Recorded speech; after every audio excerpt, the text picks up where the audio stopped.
Mi nombre es Antonio Suárez, soy el director del Centro de Referencia Nacional de Artesanía y lo primero daros las gracias a todas las personas que nos estáis siguiendo esta tarde, tanto aquí en la sede de la Escuela de Organización Industrial del Ministerio de Industria, a quien agradecemos que nos haya alojado en sus instalaciones para poder desarrollar esta actividad, y también a todas las personas que desde diferentes puntos de España pues nos están siguiendo en streaming, y más a estas horas, ¿no?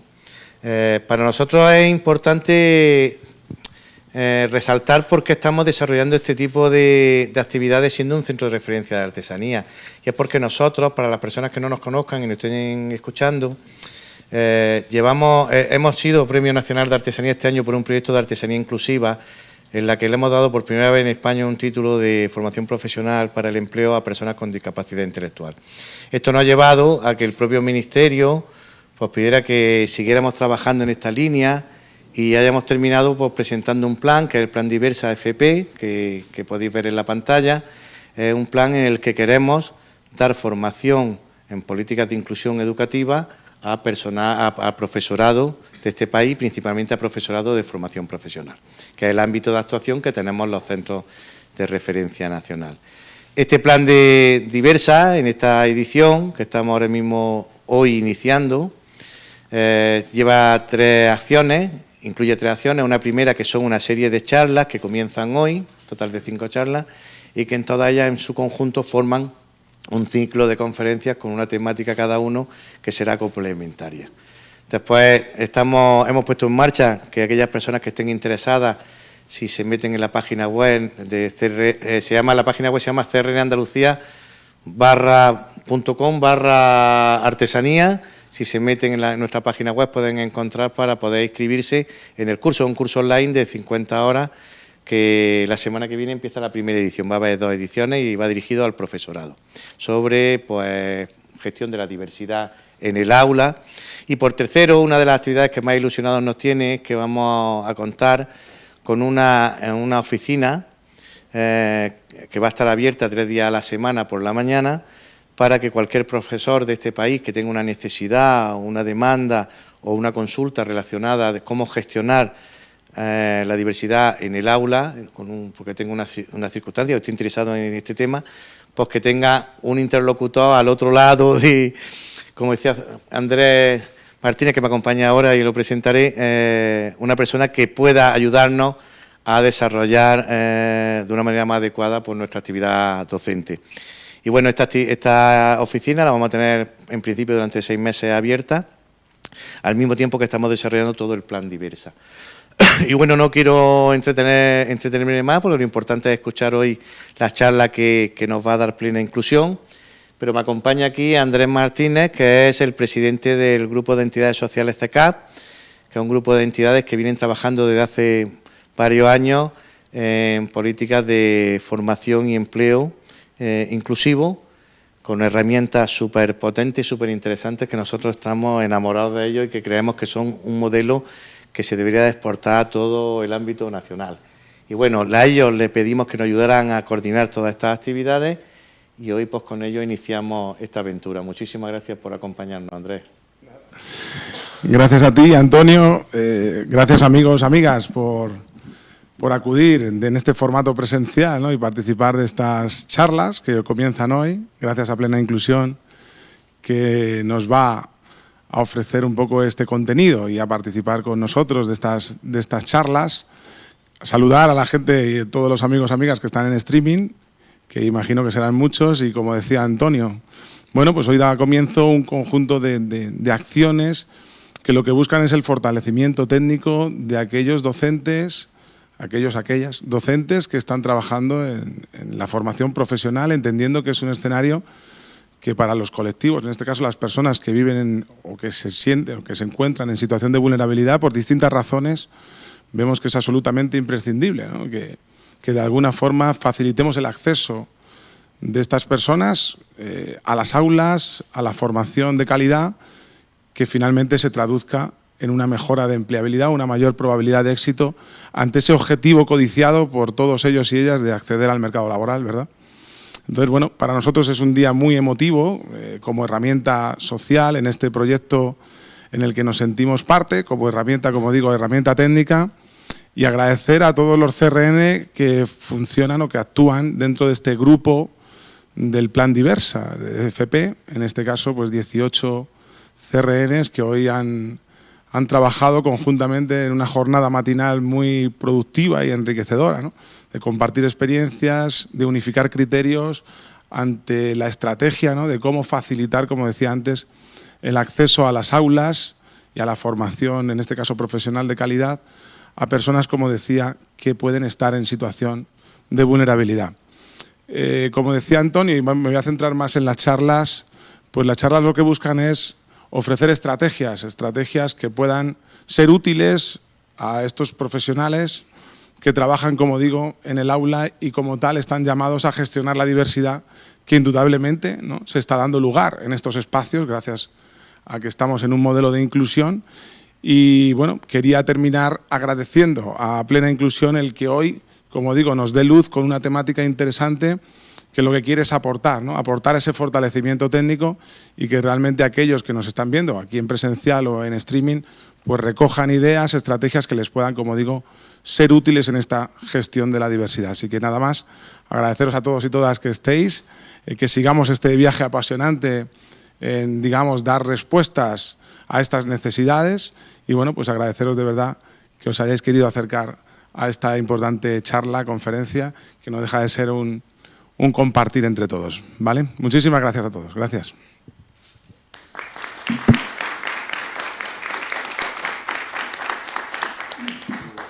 Os voy a presentar y bueno, pues nos acompañan compañeros, compañeras, amigos, amigas de Plena Inclusión Madrid, en este caso Cristina y Jorge, que se van a encargar de dinamizar esta charla, así que os dejo con ellos y nada, muchísimas gracias por estar siempre. Gracias a vosotros. Jorge. A ver, que tenemos que empezar. Se nos ha adelantado la presentación. Aquí, ya estamos. Vale. Pues lo primero, dar muchísimas gracias a los que nos han dado hoy la palabra. Y bueno, pues nosotros somos Jorge Alonso y Cristina Gutiérrez de Plena Inclusión. Hoy vamos a hablar, la idea que tenemos hoy, como en esta primera sesión, es pues dar un poco el punto de vista, la visión de las personas con discapacidad que están en formación profesional. Entonces, bueno, queremos contar a través de la experiencia de Jorge y a través de datos de algunos estudios cuál es la experiencia de las personas con discapacidad en la formación profesional y, bueno, pues transmitir un poco la idea de la importancia que tenéis los profesores y las profesoras pues para que las personas con discapacidad puedan tener experiencias de éxito y en la formación profesional y después pues que continúe en su inclusión educativa, personal y laboral. Bueno, nosotros somos de Plena Inclusión Madrid, que Jorge nos va a contar un poco qué es lo que hacemos. Sí, bueno, somos una federación de asociaciones que forman parte de las personas con discapacidad y nosotros pues estamos ahí para representar a cada una de ellas, digámoslo así, en una sola confederación. En la Federación de Madrid. Es una federación en la que bueno, representamos a más de 33.000 personas con discapacidad intelectual y del desarrollo y a sus familias, a 116 entidades que proporcionan servicios para las personas con discapacidad y para sus familias y bueno, pues engloban todos estos centros, más de 4.000 profesionales y más de 2.000 voluntarios. Plena Inclusión Madrid es la federación que hay en Madrid, pero pertenecemos a una confederación más grande que es Plena Inclusión. Plena Inclusión es la confederación a nivel estatal que representa a más de 150.000 personas con discapacidad intelectual y del desarrollo y sus familiares y está formada por 22 organizaciones y federaciones que tienen representación en los distintos puntos de España. En total, pues más de 40.000 profesionales y 8.000 voluntarios. Entonces hoy estamos aquí bueno, pues en colaboración con la Confederación y como Plena Inclusión Madrid pues, para poder contaros, transmitiros las ideas que queremos contar hoy. Si os parece, empezamos un poco conociendo más a Jorge. Vale, bueno, yo soy miembro de la Junta Directiva de esta Confederación de Plena Inclusión.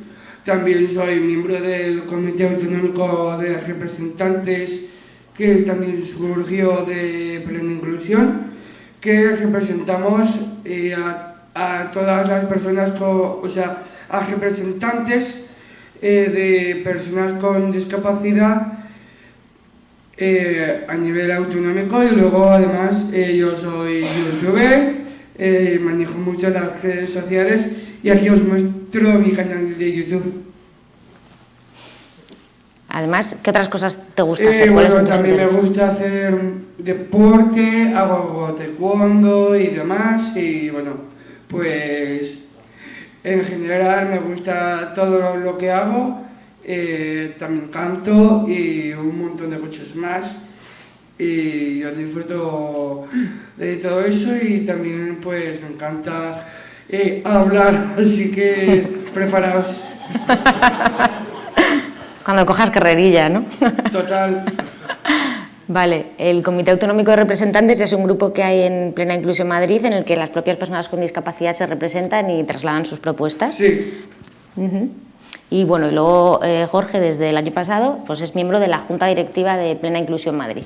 Sí, bueno, un poco el proceso que hemos pasado ha sido pues unas elecciones, unas votaciones, vaya, y de ahí pues se eligió a 2 miembros para formar parte de la Junta Directiva, que fuimos Mar Sobrado y yo, y pues ahí estamos haciendo cosas por todos y oye, pues a ver si conseguimos grandes cosas. Muy bien. Aquí ibas a explicarnos qué es la discapacidad intelectual. Sí, bueno, la discapacidad intelectual es algo que se tiene antes de los 22 años. Yo tengo discapacidad intelectual, puede ser diagnosticada o según el nacimiento. A mí me detectaron la discapacidad intelectual justo al nacer, así que en mi caso yo lo tendría pues durante toda mi vida. ¿Y qué significa tener discapacidad intelectual para ti? Pues mira, para mí es una compañera de viaje, digámoslo así, en el que pues compartes un montón de cosas, un montón de experiencias muy distintas y eso pues me gusta mucho y bueno, pues por un lado, aunque tenga dificultades, se compensa con apoyos que me dan para poder disfrutar de la vida. Muy bien. A ver, ¿no está pasando esto? Compañeros. Bueno, una de las limitaciones que tengo, por ejemplo, es que me cuesta adaptarme a otras personas, ¿no? A personas sin discapacidad, ¿no? En donde pues lo he notado en las conversaciones que han tenido, de esas que hablan pues de cosas que no entiendo, y bueno, pues luego cuando quiero hacer una aportación pues es totalmente distinta porque no sé cómo adaptarme a ello. Porque a lo mejor no has comprendido bien lo que estaban diciendo, ¿no? O simplemente físicamente. Pues, yo sé que no soy, o sea, yo sé que no tengo la misma condición física que una persona sin discapacidad, pero eso me dificulta, digamos, en el sentido de que quiero hacer cosas que a lo mejor mi hermano hace y que yo a lo mejor no puedo por mi condición. Muy bien, muchas gracias. Pues la idea que teníamos hoy un poco es que Jorge nos contara cuál había sido su experiencia en el sistema educativo y poder aprender un poco de su experiencia. Así que si te parece empezamos desde el principio. ¿Nos haces un resumen? Sí, vale. Como cualquier niño yo empecé en primaria, vaya, como quien dice, los parbolitos los paso de por medio ya. Y bueno, primero en primaria fue un poco de pena, digámoslo así, porque bueno, los profesores no me entendían, no me comprendían. Yo era el único que tenía discapacidad y no seguía el ritmo de la clase porque, claro, era una persona con discapacidad frente a personas sin discapacidad. Y pues como que me costaba seguir el ritmo y tal. Tuve clases de apoyo, pero no me sirvieron de nada prácticamente. Las asignaturas siempre las suspendía porque, bueno, tenía discapacidad. Solo se basaban en ese hecho. Como que me sentía pues fatal. Luego además, por lo mismo, no pude hacer la catequesis. Y bueno, pues después ya me cambié de colegio a uno de integración. Allá vi que había más gente que tenía discapacidad aparte de mí y eso pues lo valoraba mucho. Fijaos la diferencia que hay en ese colegio respecto al anterior. El anterior como que siempre me suspendían aún recibiendo clases particulares. Nada, no conseguía nada. En cambio, en el colegio que estoy comentando, sí que conseguía cosas, sí que me visibilizaban y tal. Conseguí pues un montón de cosas que antes no conseguía. Y empecé a valorar mejor el tema de la diversidad, puesto que había más gente que tenía, ¿no? Y bueno, eso fue un colegio de integración de monjas, en el que pues estaba bastante bien, muy cómodo, tal, y además pues me acuerdo que yo conseguí uno de los logros que había conseguido era tener un grupo de teatro de personas más mayores y que siempre me tenían mucho cariño. Y luego ya, pues cuando terminé primaria, me cambié de colegio, también a otro de integración, no es el mismo, de monjas, y eso fue en Madrid. El que acabo de comentar fue en Valladolid. Y bastante bien. Daba la casualidad que fue el instituto, digamos, colegio en el que estaba familia mía cursando ahí, era eso también, y pues me sentía más apoyado, más defendido, digámoslo, y bueno, realmente bastante bien, conseguí un montón de cosas también. Fijaos, uno de los logros fue que se me respetara, porque bueno, había un intento de acoso, pero se frenó en seco y bueno, pues fue guay.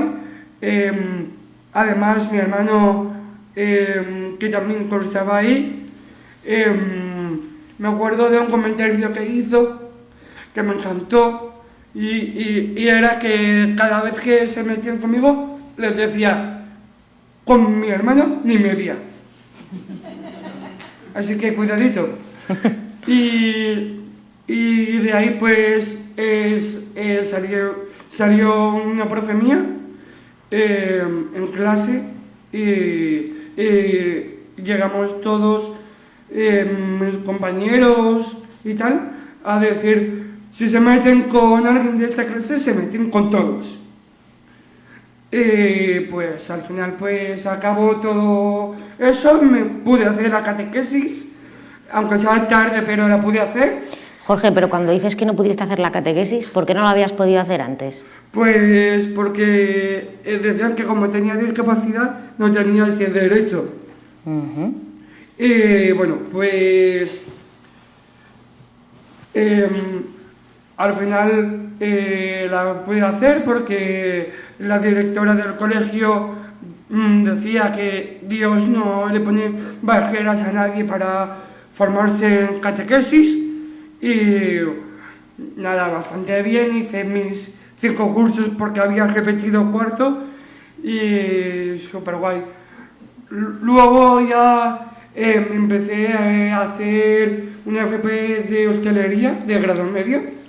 El primer año bastante bien, tuve mi grupo de amigos y tal que me apoyaban y me defendían y tal. En los descansos, como a lo mejor no sabían, me llamaban a mi madre para preguntar y tal. Y pues bastante bien, me ayudaban y tal. Y bueno, pues me daban muchos apoyos, tanto emocionalmente como psicológicamente, estaban ahí. Bueno, uno de los apoyos que me dieron en clase fueron, por ejemplo, a ser más rápido. Cuando hacía zumos, pues me cortaba las naranjas y yo los hacía y cosas así. A centrar un poco, porque ahora ya que hemos llegado a la formación profesional, como estamos en este sitio con profesores de formación profesional, vamos a contar esta parte un poco más detallada, ¿vale? Vale. Entonces, tú estuviste 2 años en formación profesional, ¿no? Sí, 2 años. El primer año fue bien, como dije. Tuve mi grupo de amigos que me apoyaba y tal. Y por otro lado, tenía profesores que me apoyaban. Bueno, como a lo mejor no entendían bien en qué cosas me tenían que echar una mano, pues llamaban a mi madre para que les sirva de apoyo, ¿no? Y me fueron apoyando más. Vale, entonces estos profes, de los que guardas muy buena impresión, ¿no? ¿Te ayudaban, por ejemplo, para aprender las cosas? Sí. ¿Qué tipos de ayudas o apoyos te daban? Pues mira, por parte de los profesores me hacían esquemas de cómo nos organizamos en las clases prácticas. Perdona, es que creo que no hemos dicho de qué era el FP. De hostelería, vale. Creo que sí. Vale, perdona. Bueno, luego también me adelantaban pues información de los menús, por ejemplo, para ir estudiando los platos, cómo se hacían y tal. Otro de los apoyos era los roles... ¿Los turnos? Eso, los turnos rotativos. Eso pues me ayudaba mucho. Bueno, más bien a mí me ponían pues turnos de cara al público, porque bueno, esa era mi fortaleza y quería desarrollar más mi fortaleza, pero aunque no me gustaba fregar, pues tenía que fregar puntualmente y también tenía pues que hacer los platos, ¿no? Y bueno, pues eso era uno de los apoyos que más funcionaron y me gustaron y tal. Por parte de mis compañeros, pues me ayudaban a ser más rápido. Por ejemplo, para hacer los zumos me cortaba las naranjas y yo lo hacía. Y pues cosas así. Por otro lado, otro profesor que era de FOL, sí que estaba formado en discapacidad. Él me daba los apuntes, me adaptaba a los exámenes y el contenido de clase era más fácil que el resto. Y eso pues me gustaba mucho y además yo como era muy estudioso sacaba muy buenas notas en los exámenes de evaluación. Lo único que al final yo tuve un problema personal. Tuve que presentarme al final por recomendación suya con solo una evaluación, y que fue la tercera. Pues yo hice el examen en el apartado de la tercera evaluación, bastante bien. Me acuerdo de un piropazo que me echó, de estos majos y graciosos, por cierto, y era: manda cojones con el Down, que él se esfuerce y los demás no quieren. ¿Y los exámenes, te daban más tiempo, por ejemplo, para hacer los exámenes? Sí, me daban más tiempo y las preguntas estaban mejor formuladas. ¿Y eso te ayudaba a ti? Sí. Vale. Y, o sea, te dieron, por lo que has contado, como muchos apoyos para poder aprender, ¿no? Acceder a los aprendizajes. ¿Y te dieron apoyos también para relacionarte con el resto de las personas? También, por ejemplo, el hecho de tener descansos, también en las clases prácticas nos estábamos relacionando siempre prácticamente para... no puedo, por ejemplo, decir: no puedo hacer tal cosa, ¿puedes tú? Sí, tal.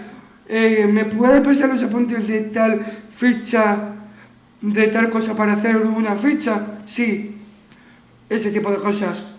También teníamos fichas de elaboraciones que teníamos que rellenar. Pues eso era uno de los apoyos que también me ayudaban mucho a hacer el curso. ¿Y durante este año hubo alguna situación que tú fueras víctima de acoso escolar? En el segundo año de FP, que había repetido, y bueno, en ese sentido me daba la sensación de que no avanzaba, que siempre estaba repitiendo constantemente. Cuando lo dejé, también se me informó que iba a repetir por segunda vez con su ejecutiva. Ya pues dije que no y me fui. Y bueno, durante el curso ese que había repetido, fue un desastre monumental en todos los sentidos. Mis compañeros, la mayoría, me hacían bullying, y el profesor, el que tenía el poder de solucionar las cosas, no hacía nada, lo permitía, y como que no estaba muy a gusto, que digamos. Y luego pues una de las cosas del bullying, primero fue de palabra y luego de acciones. Bueno, pues primero pues me insultaban y de todo, y decían que no podía ser persona, y luego pasaron a las acciones. Si ha hecho mal una tortilla, ¿quién ha sido? Me echaban la culpa a mí. Siempre. ¿Y durante el primer año, los profesores, hubo algún intento de...?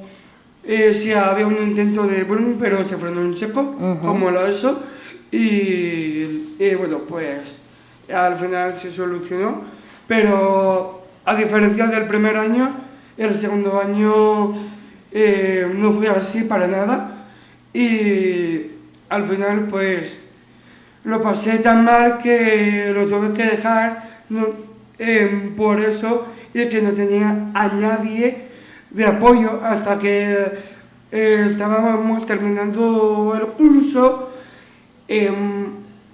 Fui relacionándome otra vez con mis compañeros del año pasado, que bastante bien.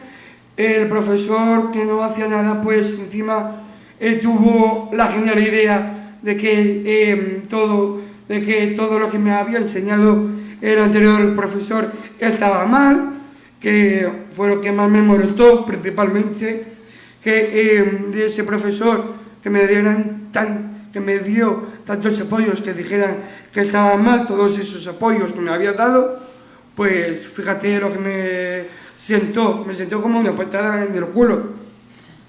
Y luego pues con mis compañeros otra vez del primer año, al final de los cursos, pues fue bien. Uno de ellos, cuando veía que se metía conmigo un compañero de mi curso que había repetido, fue él el que dijo: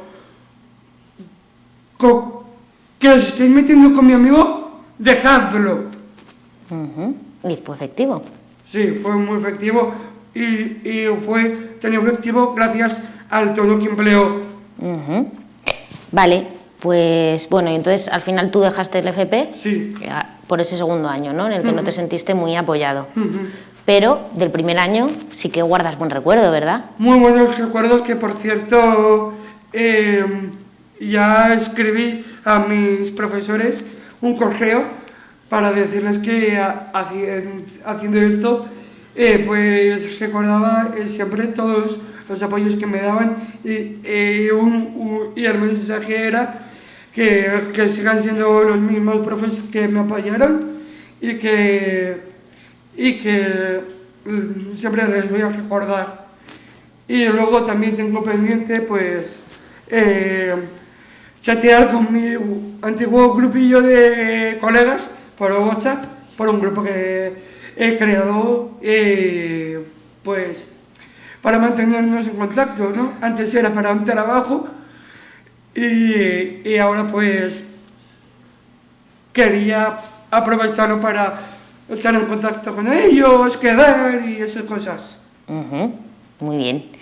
Pues nada, muchas gracias por contarnos tu experiencia. Un poco, es verdad que aunque no acabó muy bien el segundo año, ¿verdad? Hemos querido transmitir un poco la parte positiva de todos los apoyos que tuviste y todo lo que te ayudaron, ¿verdad? Y bueno, así, lo último ya, que luego me voy a tener que ir, decir que la parte del profesor es muy importante, sobre todo para que sea un apoyo no solo en lo técnico, sino que también emocional, en el sentido emocional y psicológica, ¿no? El poder tener al profesor ahí de tu lado, apoyándote, protegiéndote y demás, ¿no? Y que eso también es importante para que sea él el que corrija a los alumnos que lo están haciendo mal y que están haciendo un bullying a personas con discapacidad. Muy bien. Pues nada, si quieres ya te puedes ir y continúo yo con la parte menos aburrida. Gracias a ti.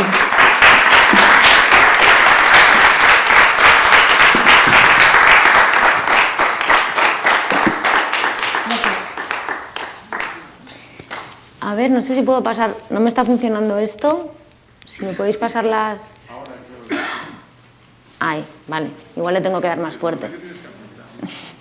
¿Apuntar allí? Vale.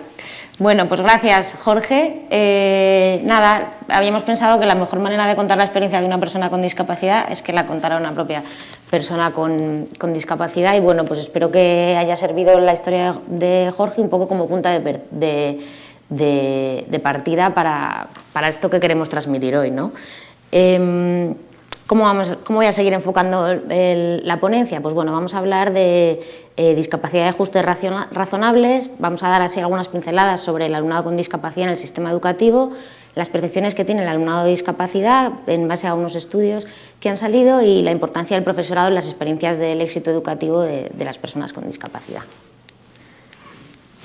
A ver... Vale, no sé si me he pasado.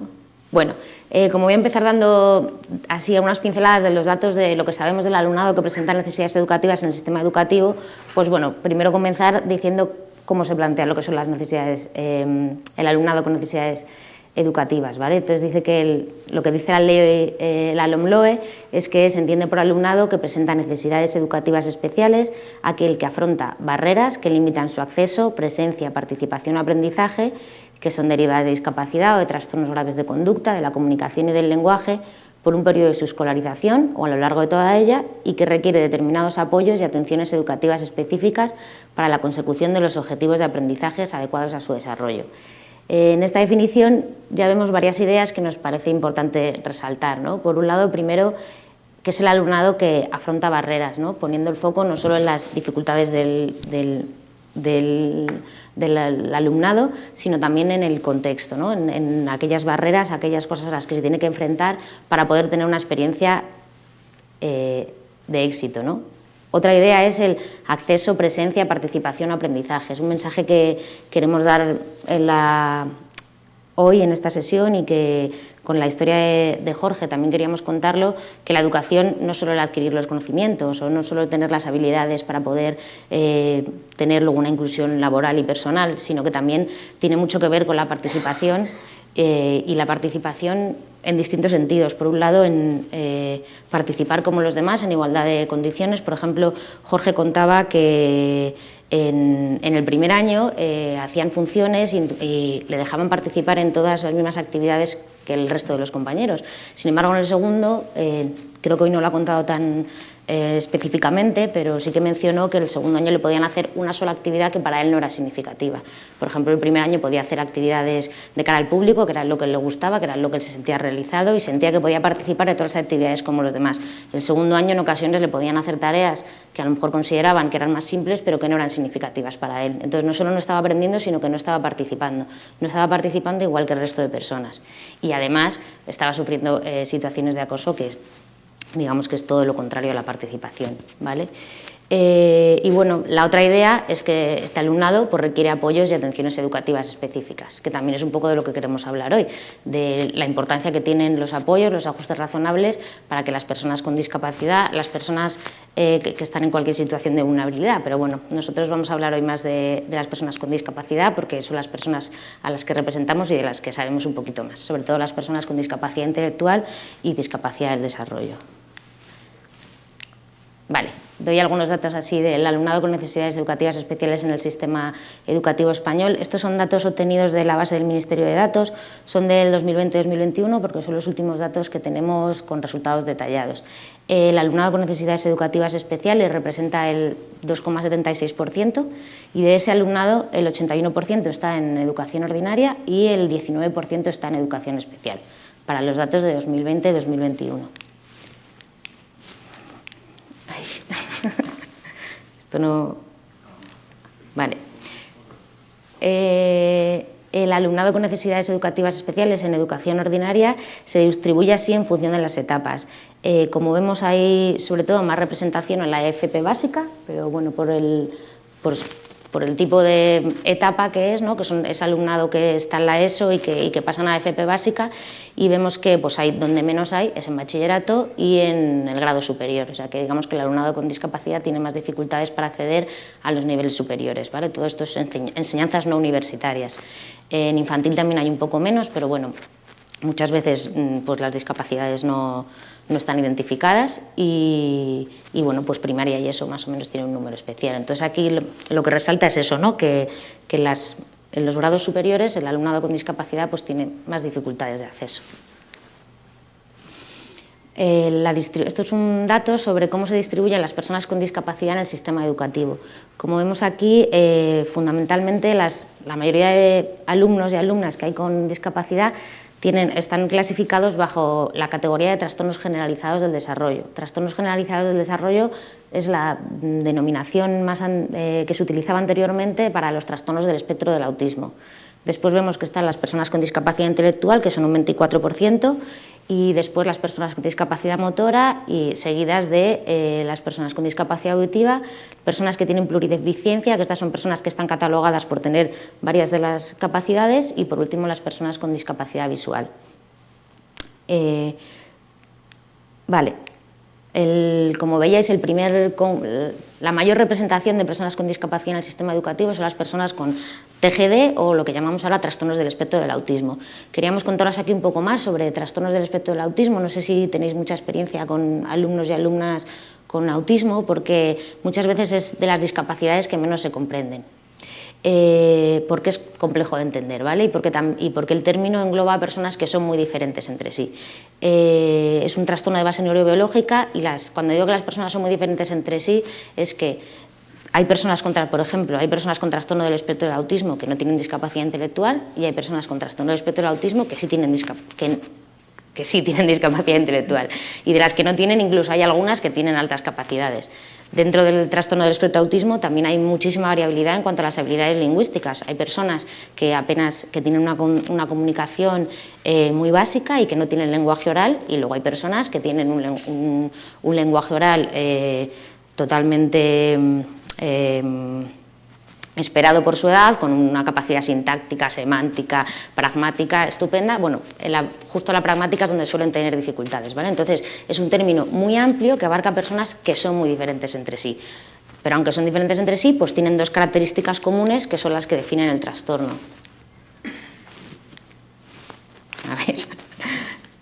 Vale, la primera son las dificultades en la comunicación social y en las habilidades de interacción social. Todas las personas que tienen autismo tienen dificultades en esta área. Es verdad que son dificultades muy variables, por lo que decíamos antes, que el funcionamiento lingüístico es muy variado. Las personas que pueden llegar a FP generalmente suelen ser personas con autismo sin discapacidad intelectual, que es lo que tradicionalmente se ha conceptualizado como el síndrome de Asperger, ¿vale? Entonces, estas personas sí que suelen tener un nivel lingüístico formal adecuado, quiero decir, hacen frases complejas, comprenden, pero las dificultades que tienen lingüísticas tienen que ver más con los aspectos pragmáticos. Son dificultades que tienen que ver muchas veces con la comprensión, por ejemplo, de los significados metafóricos, ¿no? Entonces, a lo mejor son personas que no entienden bien algunas situaciones porque no están entendiendo las ironías, los dobles sentidos, las metáforas, ¿vale? Y luego tienen dificultades de interacción social. Esto es difícil a veces de comprender porque al ser personas que tienen unas altas capacidades intelectuales, que se expresan bien, a veces no comprenden las relaciones sociales y a veces pueden tener comportamientos extraños o que no entendemos o que incluso interpretamos como malintencionados, pero responden a una inhabilidad a esas situaciones. A veces no están comprendiendo las situaciones o no saben cómo ajustarse, ¿no? Esto se puede trasladar en que a lo mejor son muy formales en unas ocasiones donde no pega o por el contrario, de repente son informales o incluso su comunicación no verbal es extraña, se acercan mucho, se separan, pueden tener también como diferentes prosodias, diferentes tonos de voz, ¿no? Entonces, muchas veces estas personas son las que menos apoyo reciben porque no es evidente para los ojos de los demás que tienen una necesidad, que tienen una discapacidad, sin embargo se ve que actúan de manera extraña y muchas veces pues pensamos, inferimos que son por otras cosas, ¿no? Pues porque son malintencionados, porque no sé, y entonces no das el apoyo porque no estamos viendo que realmente son personas que necesitan esos ajustes. Esa es la primera parte que define a los trastornos del espectro del autismo y la segunda es la flexibilidad de comportamiento y pensamiento. ¿Esto qué significa? Que básicamente les cuesta ajustarse a situaciones cambiantes, ¿vale? No tienen como recursos para enfrentarse de manera flexible a distintas situaciones de la vida. Entonces esto afecta a la parte social, pero también puede afectar a la parte laboral, ¿no? Si de repente hay un cambio en los horarios, en las rutinas, pues digamos que como que no tienen recursos para de manera flexible responder a esto. Entonces estas son las dos características que tienen las personas que tienen autismo, que en un FP o en un entorno laboral creo que es interesante poder entenderlas porque se pueden dar muchas situaciones en las que puedan necesitar apoyos para estas situaciones, ¿no? Por ejemplo, lo que comentaba antes Jorge de materiales en los que les adelantaban los menús, en los que venían los turnos, eso puede ser un tipo de recurso que para personas con trastorno del espectro de autismo son muy útiles porque les ayudan a funcionar mejor en el día a día. Y luego hay un tercer aspecto que tienen las personas del espectro del autismo, pero que no tienen todas, pero que sí tienen muchos, ¿vale? Que es lo de la hipersensibilidad o hipersensibilidad a estímulos sensoriales. Por eso la típica imagen del autista tapándose las manos, ¿no? Entonces, en ocasiones, no siempre, pueden tener mucha sensibilidad a sonidos, a luces, o incluso les pueden fascinar, ¿no? A lo mejor a veces hay niños que van buscando las luces porque tienen como que un especial interés por algunos estímulos del entorno. Esto es un poco el autismo, ¿vale? Para clarificar. Pero lo que nos gusta decir es que las personas con autismo son muy diferentes entre sí, diferentes intereses, diferentes gustos, diferentes opiniones, diferentes capacidades. Solemos decir que cuando conoces a una persona con autismo, has conocido a una persona con autismo, ¿vale? Entonces, aunque los profesionales utilizamos estos diagnósticos para poder entender un poco a las personas, un mensaje que también nos queríamos transmitir es que tanto las personas con autismo como las personas con discapacidad son muy diferentes entre sí. Entonces, lo que es importante al principio es dedicar un rato para ver qué necesita la persona, para ver cómo es, porque las necesidades de cada uno son diferentes. Algunos mitos: que no sienten ni padecen. No es verdad, ¿vale? Que todos tienen discapacidad intelectual, como os he dicho, no, es un amplio espectro y muchas personas con autismo no tienen discapacidad intelectual. No les gusta estar con otras personas. Esto quizás es como la creencia que hay más extendida. De hecho, muchas veces utilizamos el término autista de manera peyorativa, ¿no? Cuando a alguien le apetece estar solo, le dicen, es que eres un autista.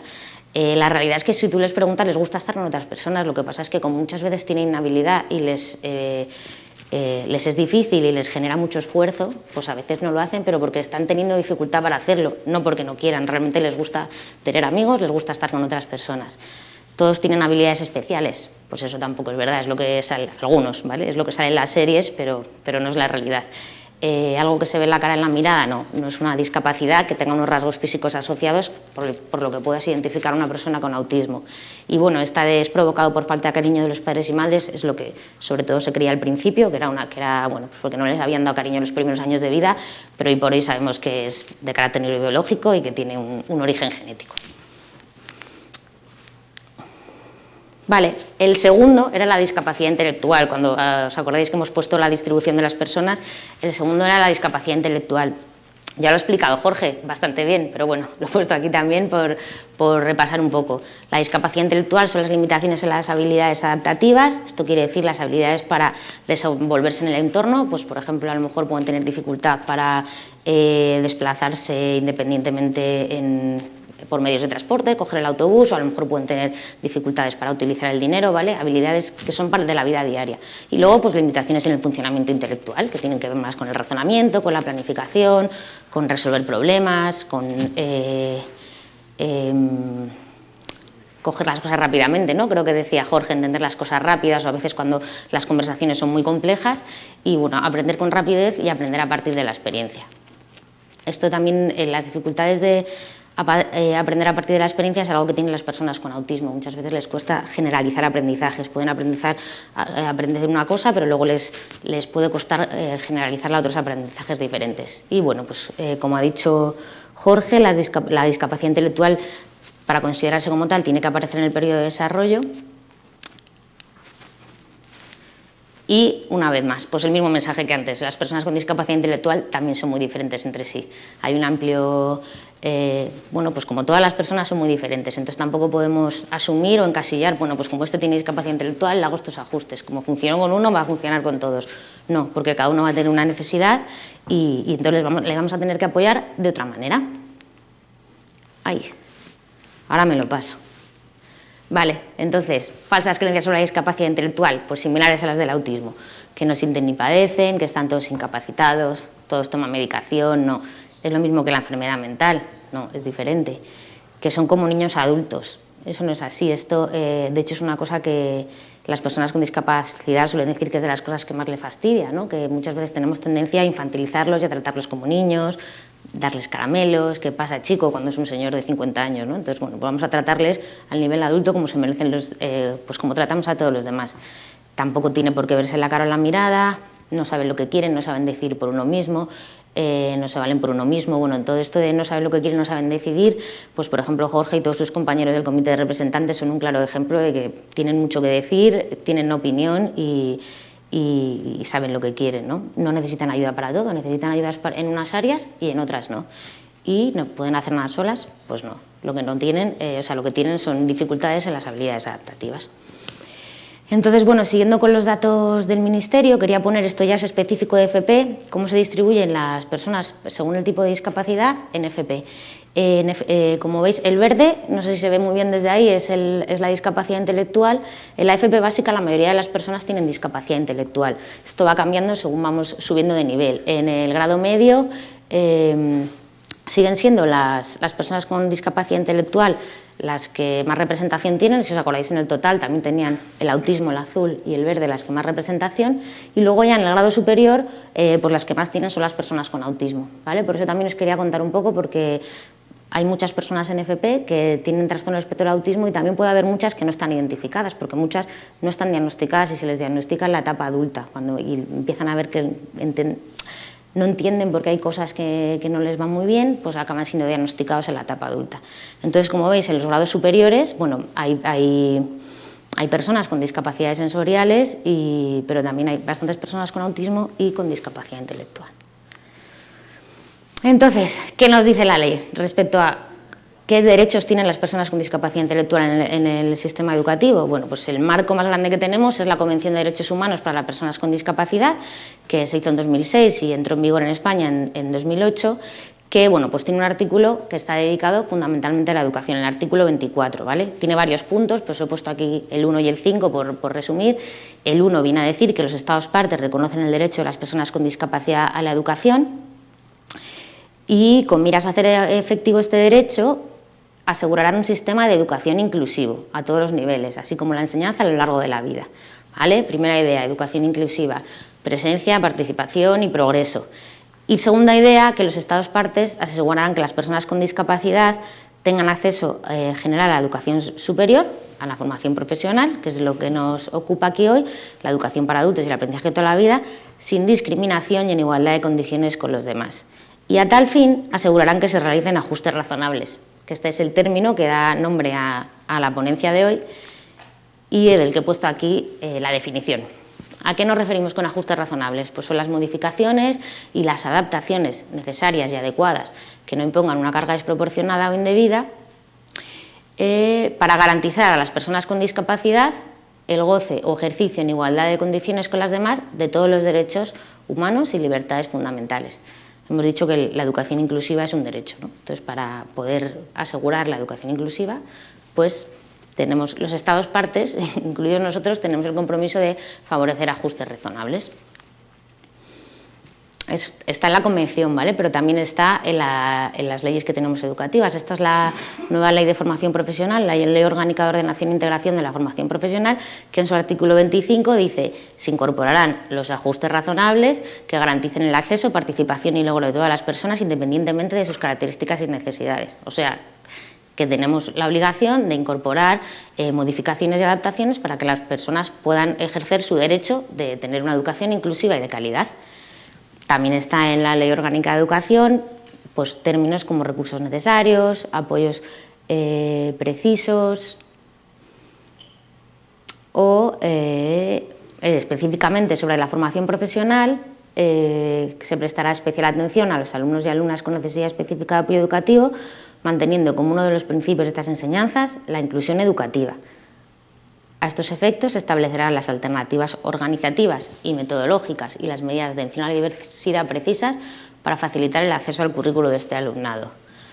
Conclusión, ¿qué nos dice la legislación? Que la educación inclusiva es un derecho y que se deben proporcionar las modificaciones, adaptaciones y apoyos necesarios para que se ejerza este derecho en igualdad de condiciones. O sea, que el papel que tenéis los profesores y las profesoras apoyando y haciendo modificaciones para los alumnos con discapacidad es muy importante. Que era un poco el mensaje que quería dar Jorge cuando ha estado aquí, ¿no? No sé si os habéis dado cuenta, él ha planteado un año en el que tuvo apoyo a los profesores y para él fue un año satisfactorio a nivel educativo, a nivel académico. Él sentía que aprendía, además sentía que participaba porque tenía amigos, porque hacía cosas, fomentaban sus puntos fuertes, se sentía competente, ¿vale? Y sin embargo, en el segundo año, que es que tenemos ahí como una cosa para comparar muy interesante, me parece a mí, perdió el apoyo de esos profesores y esa experiencia pues fue negativa.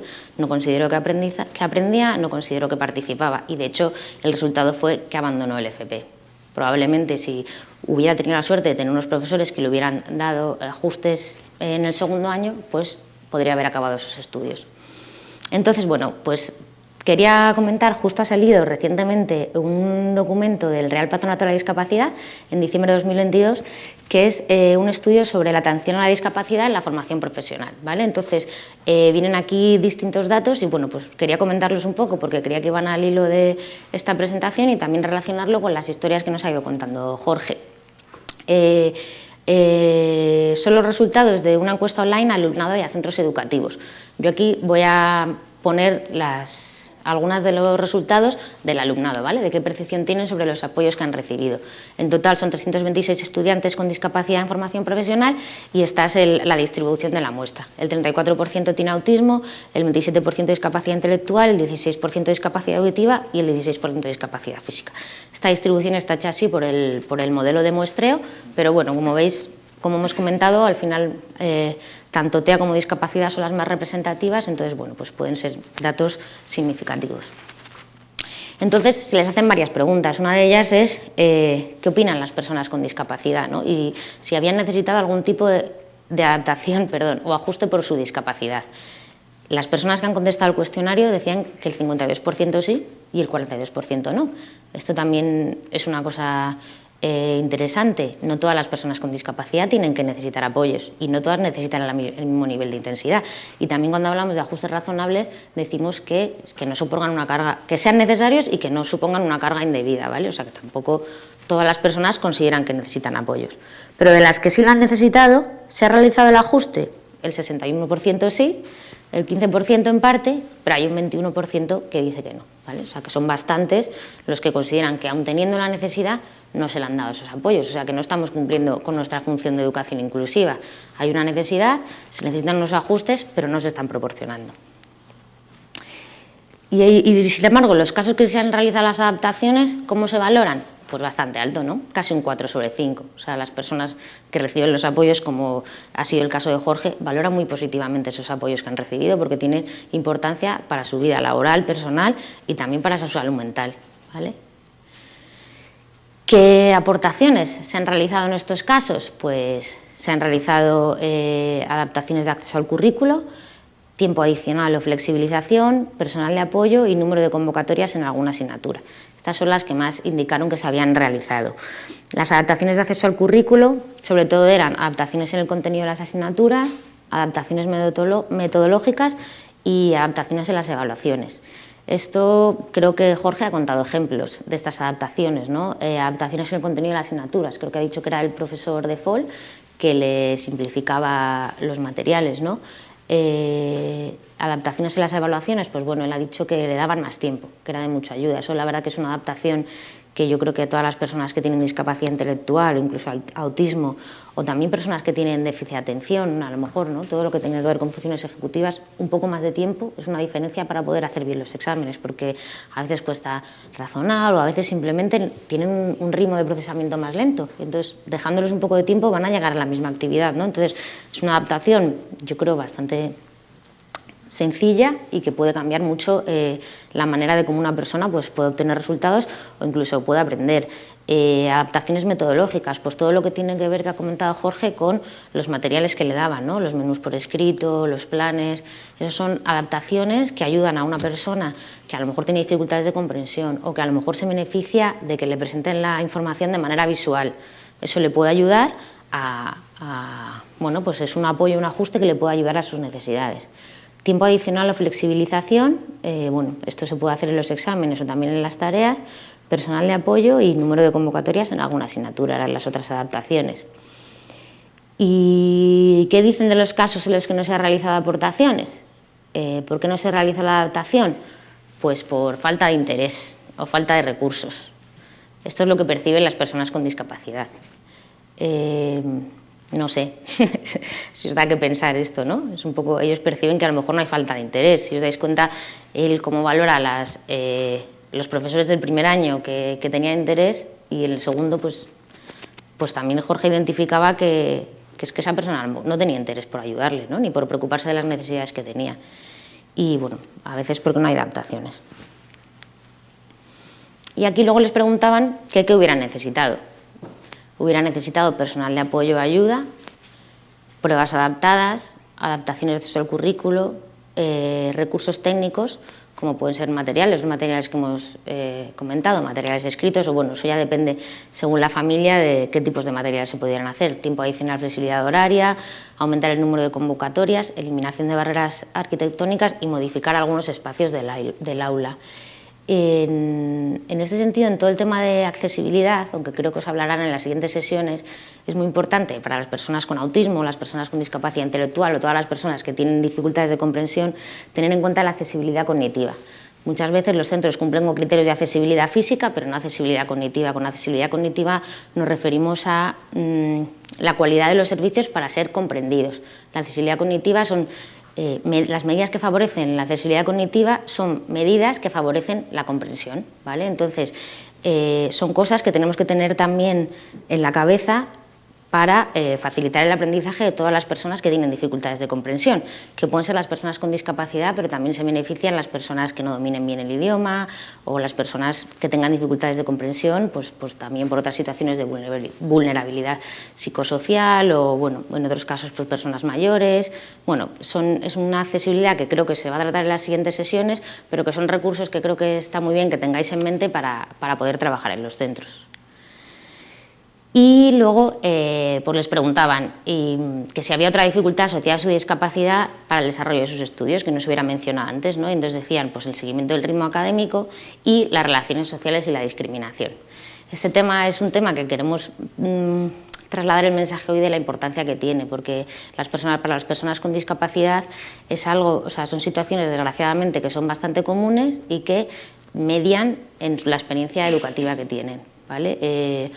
Hace poco estuvimos, Plena Inclusión organizó un congreso en el que fueron muchas personas con discapacidad y se hablaron de distintos, bueno, se formaron grupos en distintas salas sobre distintos temas. Y la realidad es que la sala de educación no sé, a mí me sorprendió porque fue bastante triste, porque casi todas las personas que estaban ahí contaban historias tristes del sistema educativo y todas tenían que ver por procesos de discriminación.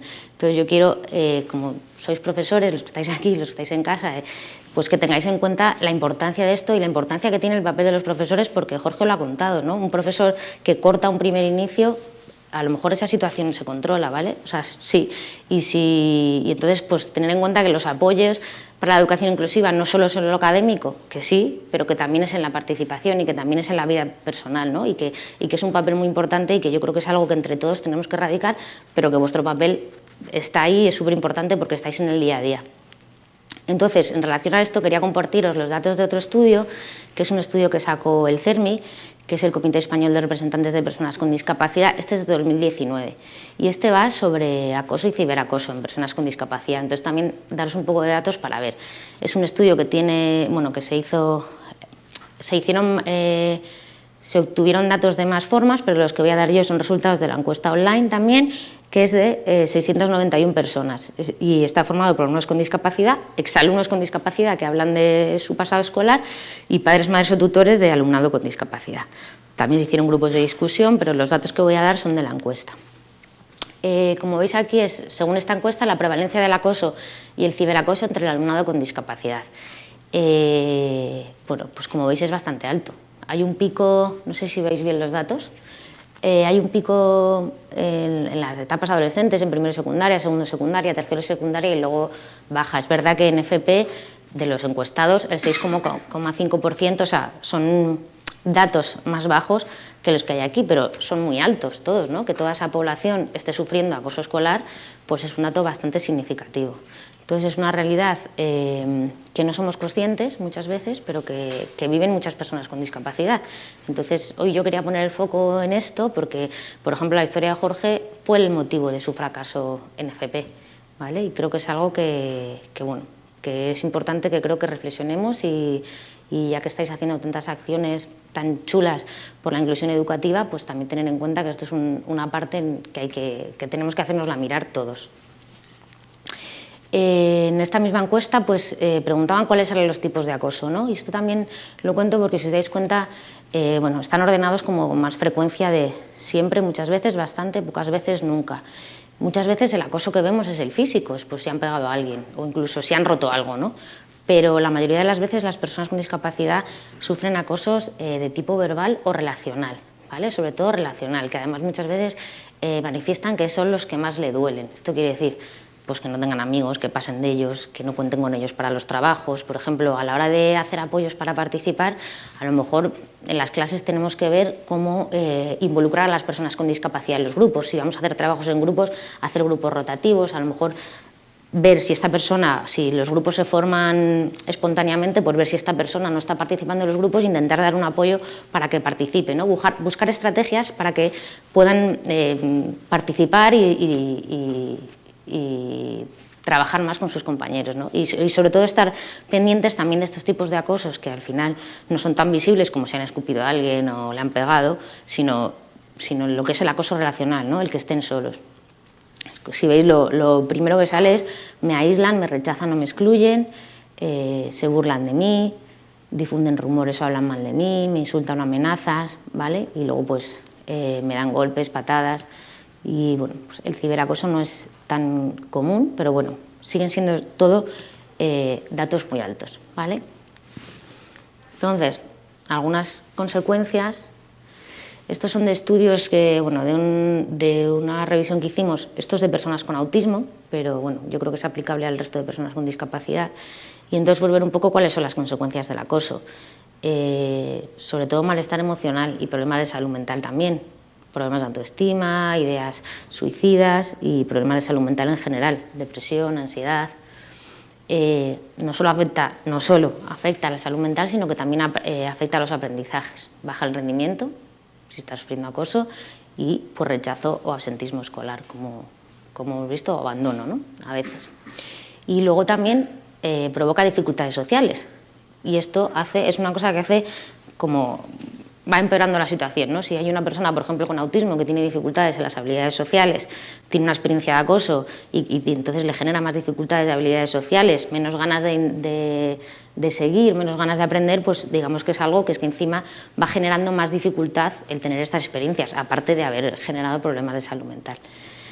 Entonces, bueno, he hablado mucho de esta idea, pero porque justo la historia de Jorge, que es la que teníamos reciente, era esa, y porque, bueno, pues creo que en las otras sesiones seguro que vais a trabajar con metodologías específicas, recursos muy útiles para trabajar, pero en la sesión de hoy pues queríamos un poco hacer pues como una visión de qué es la discapacidad, cómo viven las personas con discapacidad, qué cosas podemos hacer, qué cosas pueden necesitar, y nos parecía importante como hablar de este tema para que no quedara en el olvido, para que os vayáis a casa con esta idea de también tenemos que apoyar en esto, en que aprendan, sí, en que se inserten laboralmente, sí, pero también vamos a estar al loro e intentar que participen y sobre todo pues que no tengan situaciones de acoso.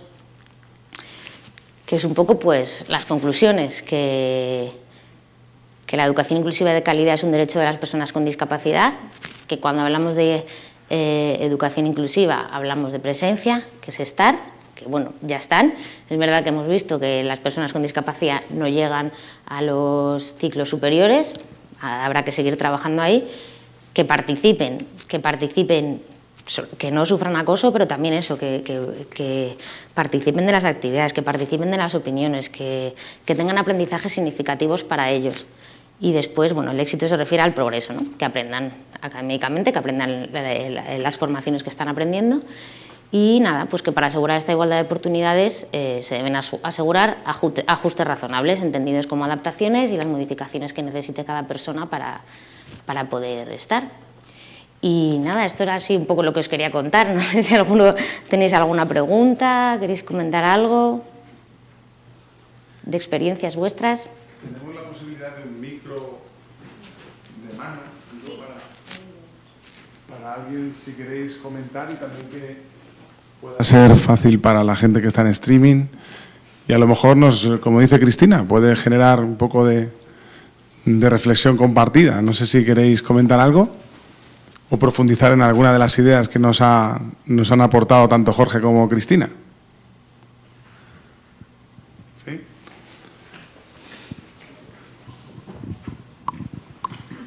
Bueno, compartir con vosotros que nosotros no somos un centro de formación profesional, pero nuestras enseñanzas son parecidas a la de una formación profesional, son enseñanzas técnicas no regladas, y cuando hemos tenido personas con discapacidad auditiva, hemos tenido que afrontar unas adaptaciones de acceso totalmente razonables. Es decir, me he identificado mucho con lo que has dicho de una carga no desproporcionada. Y es verdad que hubo un poco de resistencias por ignorancia, lo desconocido, lo no saber qué hacer por parte de algunas personas, y lo que hicimos fue preguntar a la persona con discapacidad qué es lo que necesitaba. Y entonces, preguntando y hablando, decimos, mira, no hemos tenido nunca una persona con discapacidad auditiva que quiera ser regidora de espectáculos.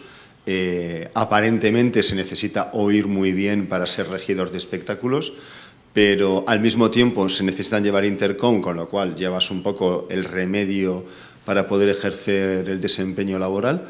Y hablando juntos, y estamos aprendiendo. O sea, y nuestra escuela está aprendiendo, o queremos aprender a hacerlo lo menos mal posible o lo mejor posible. Así que cuéntanos, ¿qué necesitas? Y bueno, eso fue un poco lo que nos funcionó. Y no, al principio nos temíamos que teníamos que hacer, bueno, si hay llamadas acústicas en un teatro, tendrá que haber llamadas luminosas, a lo mejor hay que hacer una instalación de una luz, y luego fue todo mucho más sencillo. Es decir, quería poner un poco, me he identificado mucho que al principio hay que hacer como adaptaciones, pero son totalmente razonables y desde luego nunca desproporcionadas. Ha sido una experiencia. Y luego tenía una pregunta, y es, dentro de estos ajustes razonables, porque he visto en una transparencia que ponéis los contenidos. Entonces, ¿y estáis seguros en FP los contenidos se adaptan? Ya está. La verdad que ahí el nivel de adaptación que se permite, o sea, quiero decir, desconozco si hay una normativa específica sobre el nivel de adaptación curricular, si se modifica mucho, cuánto se puede aprobar o no en función de los objetivos.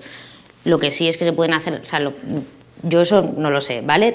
Pero sí que se pueden hacer adaptaciones en el nivel de que tú dices de cosas sencillas, o sea, de simplificar los materiales, a lo mejor dar materiales de apoyo, pues a lo mejor Jorge, por ejemplo, decía que le daban una foto con la nevera, cómo estaba organizada, dónde estaban organizadas las cosas.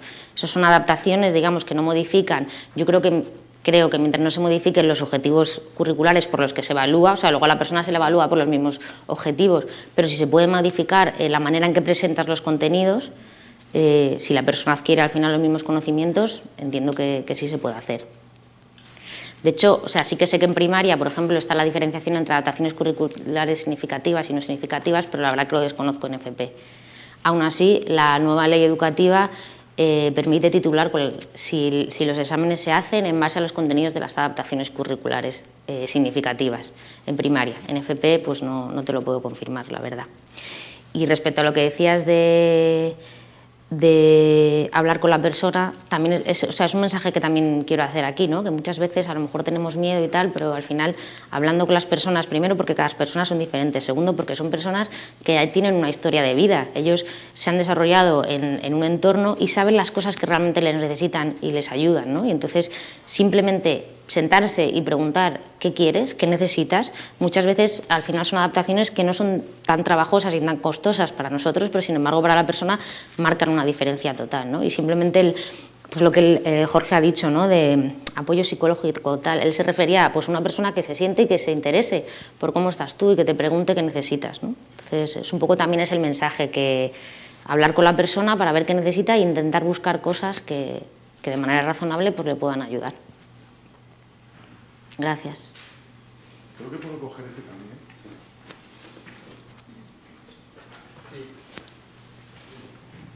Yo tenía una pregunta. Para la formación en centros de trabajo, ¿tenéis alguna línea de actuación desde plena inclusión para los alumnos? Nosotras creo que no. Es que estoy mirando, es que ella es mi compañera. Ah. Sí, en los centros de trabajo, para los alumnos de formación profesional, una vez que tienen que hacer las prácticas en los centros de trabajo, para los alumnos con discapacidad intelectual, pues hay alguna línea de trabajo para facilitar, porque muchas veces es difícil. Sí, nosotros, se ve, ¿no? Sí. A nivel estatal, como ha comentado antes Cristina muy bien, pues tenemos centros de asociaciones en toda España. Hay personas con discapacidad que hacen prácticas en los centros que nosotros tenemos, por ejemplo. Y luego también, más cerca, ¿sí?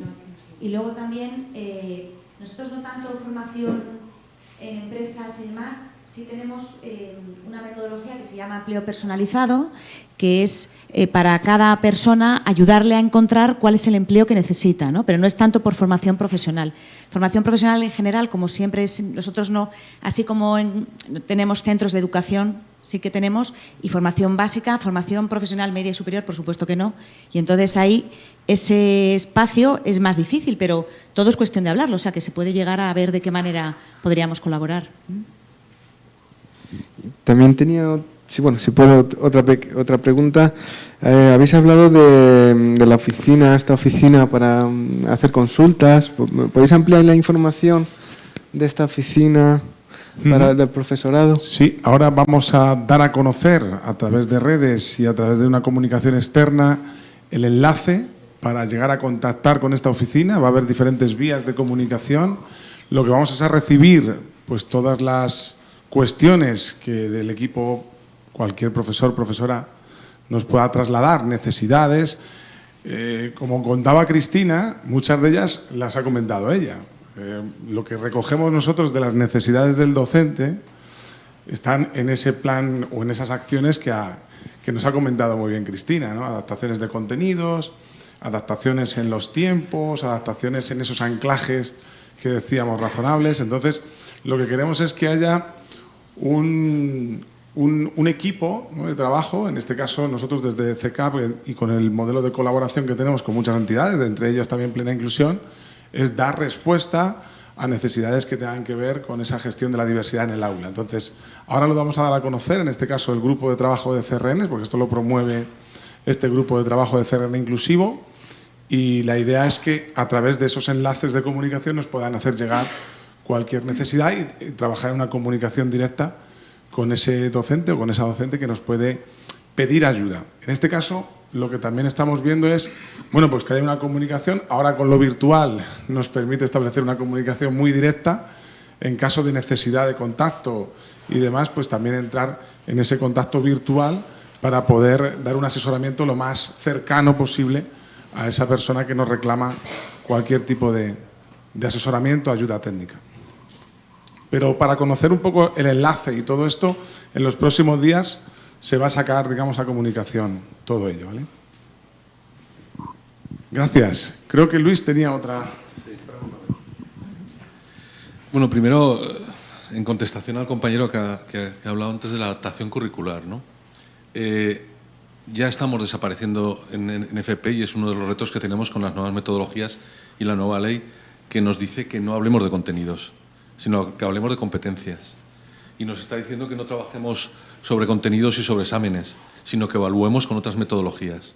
Entonces, en ese reto que estábamos avanzando todos, tenemos que plantearnos que existen diversidad, porque precisamente se habla de diversidad cuando se habla de metodologías activas. Diversidades que pueden ser, pues, discapacidades o diversidades en general, ¿no? Y bueno, y no estamos tan lejos porque nosotros, por lo menos en nuestro centro, y lo estamos detectando, y supongo que en FP se está detectando, ha sido esta generación que decimos de la pandemia, ¿no? No sé si habéis notado pues, que los chavales y las chavalas pues, que han estado encerrados en un determinado tiempo y han tenido que cursar unos cursos adaptados a han bajado esas expectativas de contenidos y de exigencia, que lo estamos notando nosotros en el aula. Es decir, siguen titulando independientemente de que hemos tenido que bajar esos límites o esos, ¿no? Entonces, yo creo que es una muy buena oportunidad pues que cuando diseñemos estas nuevas metodologías, esta nueva enseñanza, que es colaborativa, porque es metodologías activas colaborativas, donde se trabaja en grupos. Bueno, voy a empezar a hablar, que a lo mejor soy docente, ¿no? Entonces, lo que tenemos que emplear es que van a trabajar de forma colectiva, con lo cual esas discapacidades o esas diferencias se van a notar menos si somos capaces. Claro, por supuesto, tenemos que prepararnos para enseñar de otra manera. Y por otro lado, que creo que Jorge se ha ido ya, ¿no? Sí. Quería animar a Jorge. ¿Por qué no vuelves? Es decir, estás a un paso de titular, estás a un paso de obtener una cualificación. Por supuesto que ha sido una mala experiencia, pero estoy convencido que habrá una mala experiencia, pero 8 buenas, ¿no? Entonces, quizá pues, lo que le quería hacer es animarse a que estás a un paso de conseguir algo que te ha costado esfuerzo, ¿no? 3 años. Entonces, bueno, la pregunta se la trasladáis o le animáis sí. a que... Pero bueno, él está haciendo otras cosas en las que está contento también. O sea, bueno, que... sí, pero bueno, no deja de darse un pasito, ¿no? Muy bien, pues gracias. Sí, es muy interesante esto que comentas de nuevas metodologías, ¿no? que planteen la diversidad del aula desde el principio, ¿no? En cómo planteamos los contenidos, ¿no? Pues que yo creo que os hablarán en las siguientes sesiones más del diseño universal de aprendizaje, del currículum multinivel, de metodologías que sí que podéis utilizar para dar un enfoque de trabajar la diversidad en el aula sin tener que llegar a los ajustes, ¿no? de intentar presentar los aprendizajes de manera que sean adecuados para todos los alumnos y alumnas, aunque tengan diferentes perfiles. ¿Alguna pregunta más? Para responderte, para la información de la oficina, voy a darte un dato, aunque aparecerá en otros medios, CECAP lo sacará igual.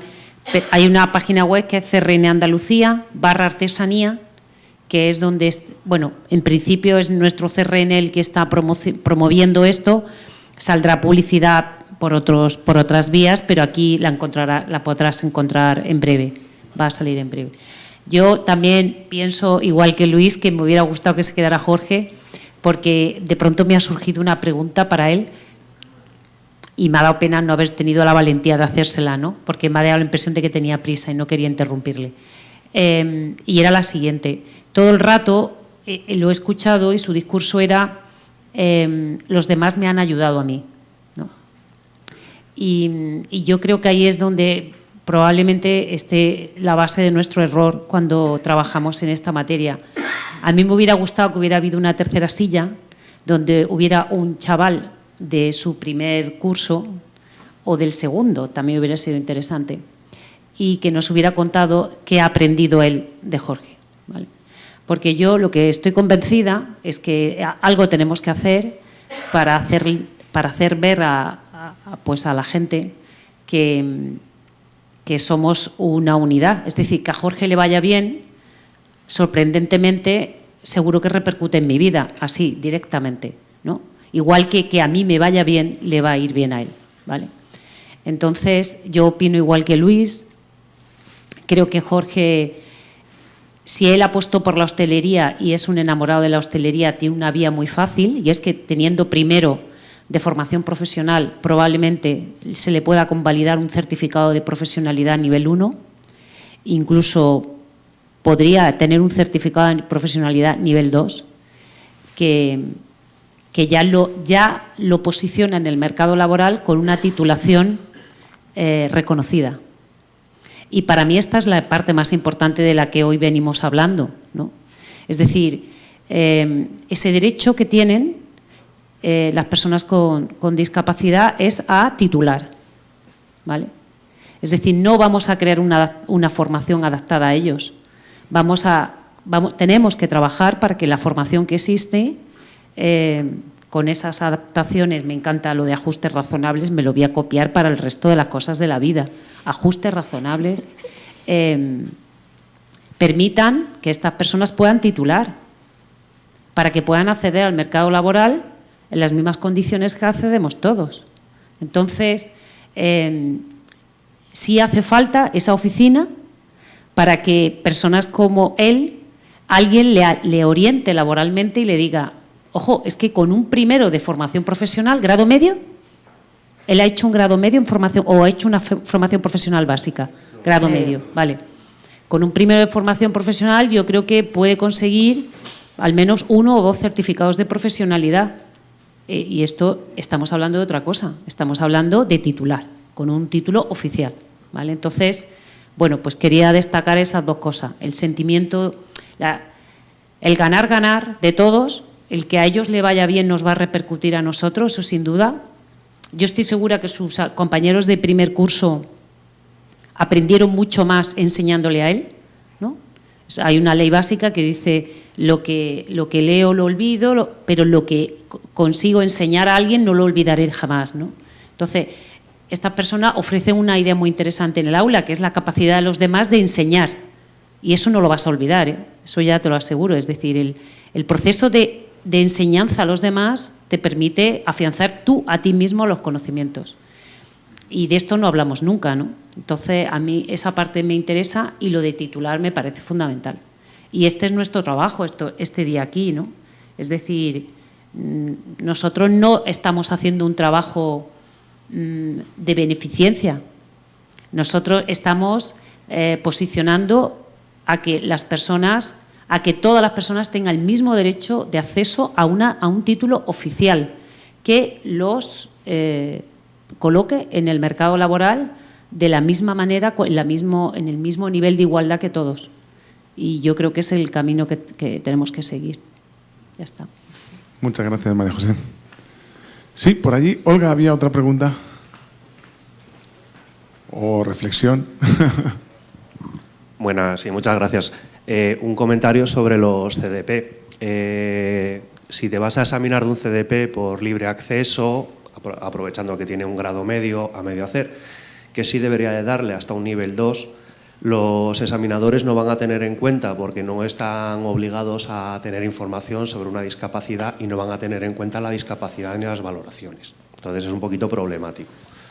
Respecto a lo demás, y como formador, con alguna experiencia con casos de discapacidad, sí me ha hecho gracia, y no sé si somos todos, bueno, supongo que todos somos formadores y similares, no sé si hay alguna persona de dirección de un centro, el hecho del cambio en los docentes. O sea, Jorge habló de un cambio de un docente o de unos docentes que se preocupaban, que le integraban y demás, y de repente un nuevo docente que de repente se carga todo ese sistema. Pero parece que por el centro no hay ninguna repercusión, ninguna actuación ni demás. O sea, no es solo algo que nos influya como docentes, que es una actitud personal, sino que se criticó de un docente a otro sus conocimientos, las cosas que ha enseñado. Pero del centro no se habla. O sea, el centro ha tenido que permitir eso en algún momento y debería de haber alguna circunstancia que también permitiera al docente evitar ese tipo de intromisiones. Muchas gracias. Pasamos la palabra a Luis, que puede aportar. Perdón un momento. Yo creo que Jorge lo que nos ha contado su experiencia personal y cómo lo identificó él. Al final, las relaciones que tuvo con las personas y el peso que tuvieron esas relaciones. Él no ha entrado a valorar las políticas de centro. Entiendo. Pero que en este caso creo que ha sido muy significativo que ante un caso de acoso, de ciertas circunstancias que se permite, él hubiera percibido algún tipo de actuación por el centro. Quiere decir... no tenemos esa información, ni en un sentido ni en otro. Esa en concreto no, digo, ha sido una tal, pero sí, por ejemplo, su percepción de que lo que le enseñó un docente, que se esforzó en enseñarle, que le dio unas ayudas y demás, el segundo docente le dijo que no valía para nada y que estaba mal. Quiere decir, y en ese sentido, quiere decir, nos falta también una unificación en los criterios de lo que enseñamos muchas veces. No, como director de centro, con un programa especial, ¿no?, de FP especial, bueno, tenemos una problemática de la interinidad de los docentes, ¿no?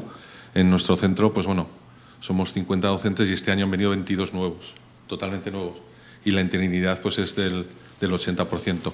Pero sí que es verdad que, por lo menos en FP básica, lo que se ha conseguido es que se trate, no los PTs, que los profesores, las maestras o maestros que llevan la parte, como son especialistas, ya tienen su especialidad, pero los especialistas en electricidad, que es nuestro caso, tienen la plaza de carácter de difícil provisión.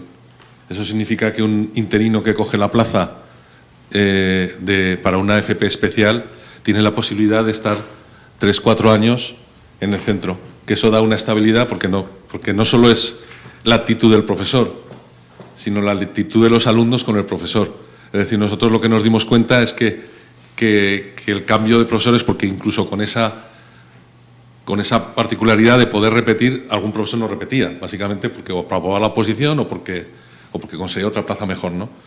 Pero no solo es en el hecho, sino que los alumnos lo sufren muchísimo. O sea, el cambio de profesorado independientemente sean buenos, porque yo pongo la mano en el fuego que todos los que han venido a mi centro han venido con muchísima voluntad y han hecho lo que han podido, y la verdad es que se han trabajado muy bien, los alumnos notan muchísimo el cambio de profesorado. E incluso con esa normativa de la poder repetir, hay eventualidad y afecta bastante al alumnado, independientemente que, bueno, yo creo que eso es un caso excesivo el que ha presentado, ¿no? Yo no conozco personalmente, no bajo al aula todos los días, pero que sea de ese caso, ¿no? De que tan descaradamente, pero bueno, puede ser, es la apreciación de él, no la mía, claro.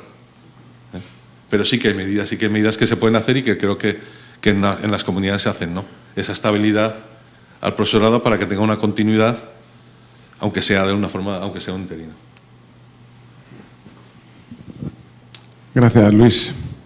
Yo, por aportar algo un poco a la reflexión, me parece interesante, ¿no?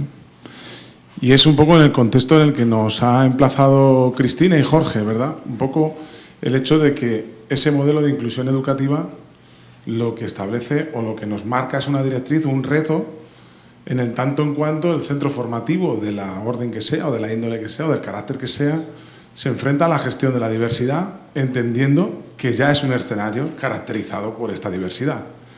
Podemos hablar de diversidad y podemos profundizar un poco más o concretar más en ese aspecto. ¿Qué es esto de la diversidad, ¿no? Al final son características individuales que nos hacen diferentes a unos y otros. Si profundizamos más en el concepto de características individuales, nos vamos a estilos de aprendizaje, y el reto que tiene cualquier docente es cómo adaptar mi metodología a estilos de aprendizaje diferentes. Aquí somos estilos de aprendizaje diferentes. En el caso de Jorge, su estilo de aprendizaje viene, digamos, condicionado por una situación, como decía él y Cristina, de discapacidad intelectual, etcétera, ¿no? Pero la diversidad en el aula ya es una condición natural. Ciertamente, cuando se establecen estrategias de gestión de la diversidad en un centro educativo, en un centro formativo, como tú bien decías, esa estrategia tiene que estar compartida por todos los agentes que participan de ese centro educativo, desde arriba abajo y de abajo arriba, ¿sí? Y hablamos de ciertas acciones que pueden ser ajustes razonables de cara al alumnado, o pueden ser otras estrategias globales de accesibilidad cognitiva, el tema también de cómo cualidades personales del profesorado, cualidades técnicas, lo que pretendemos con estas charlas que vamos a emprender, y también con el curso de formación que se va a dirigir específicamente al colectivo de docentes, pues es precisamente para fortalecer estas competencias técnicas y personales que le hacen, digamos, más idóneo en la gestión de la diversidad. Pero es cierto que una de las cosas que vemos los que trabajamos con ellos y con ellas, ¿no?, es que están muy expuestos a la actitud de los profesionales, ¿no?, a esa implicación personal del tema. Luego, los que hemos trabajado más también en este contexto de compartir con los protagonistas, docentes, todo el cuerpo de profesionales que trabajan en los centros educativos, es que ciertamente hay unos condicionantes o unas variables que interfieren en el hecho de implementar estrategias, vamos a decir, eficientes o exitosas de la diversidad en este contexto, ¿sí? Y uno de ellos, por ejemplo, es la rotación.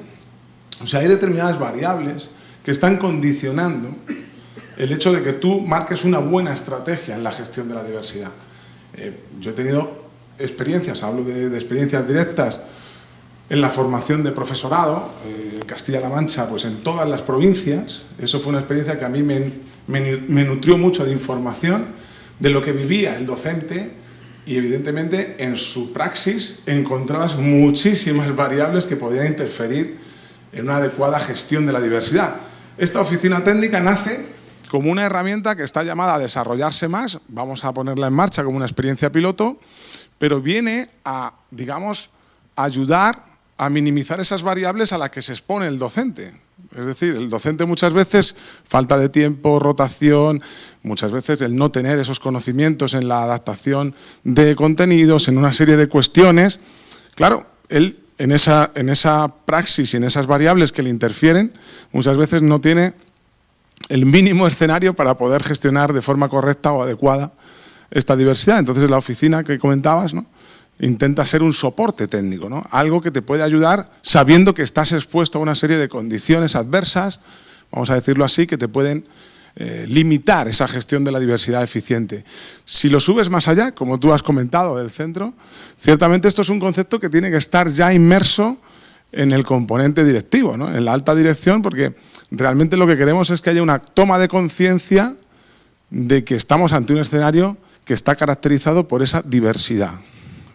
Identificar la diversidad y los tipos de diversidad que tengo en mi centro educativo es fundamental, y luego también, evidentemente, cómo gestiono esa diversidad. Ahí es donde muchas veces vemos las alianzas, que hoy hablábamos, ¿no?, en la mañana, lo importante de tener alianzas con entidades que están trabajando en el tejido social de nuestros territorios, porque realmente nosotros nos proyectamos como herramientas útiles para poder ayudar a ese docente en su praxis diaria en este contexto.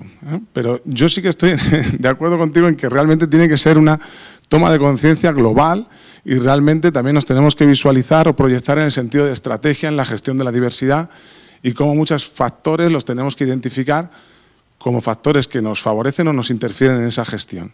¿Sí? Un poco el comentario para unirme un poco a esa reflexión que habéis lanzado. Gracias. ¿Alguna pregunta o cuestión que queráis compartir? ¿Ninguna? ¿Sí? ¿Por ahí? Hola, buenas tardes. Yo no soy profesora de formación profesional, yo vengo de la formación profesional laboral, en el mundo laboral, trabajo en la consejería, pero quería saber si en esta gestión de la diversidad tenéis contemplada la salud mental. Realmente, no sé, Cris, si quieres comentar algo de eso. No. Bien,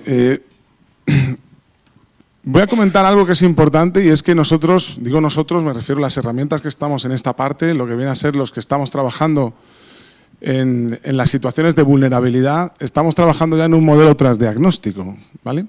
Quiere decir que ya estamos trabajando en la identificación de características individuales que te pueden hacer potencialmente vulnerables. Luego, esas características individuales se les puede poner una etiqueta o no.